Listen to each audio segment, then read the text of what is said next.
Són els més de 10.000 docents de les Illes. Les classes comencen el proper dijous, 13 de setembre, i durant aquests dies mestres i professors han de preparar el calendari, l'organització i les programacions del curs. Enguany, el curs comença amb 500 mestres interins manco que l'any passat i amb el repte d'implantar la lliure elecció de llengua a infantil i a primària.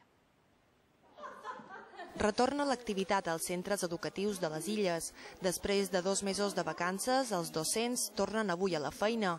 Tenen 10 dies per preparar tot el necessari per a aquest curs escolar fins que els alumnes tornin a omplir les aules. Al Col·legi Nostra Senyora de Robines, a Binissalem, avui els mestres ja han començat a organitzar els horaris i les programacions del curs.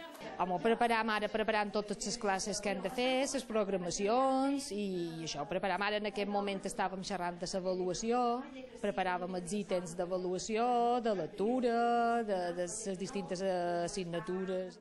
El primer dia de feina és també una jornada d'acollida per als mestres interins que s'incorporen a l'escola. Avui els mostren les instal·lacions i en el primer claustre coneixen el funcionament del centre. És el primer dia que venc aquí, ara farem el claustre, ens explicaran un poc el projecte curricular del centre i com farem la feina i començar una altra vegada de nou.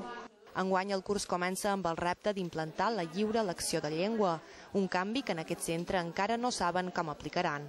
Només tenim 3 alumnes en tot el centre i són a cursos diferents i encara hem de veure exactament com se pot dur a la pràctica el fet que només un nin a dins l'aula ho hagi de fer. Però bé, suport que sortiran instruccions de conselleria i procurarem anar seguint.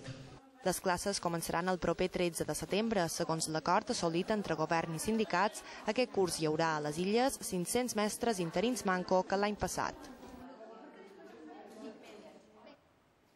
On no han fet vacances és a les biblioteques de Menorca.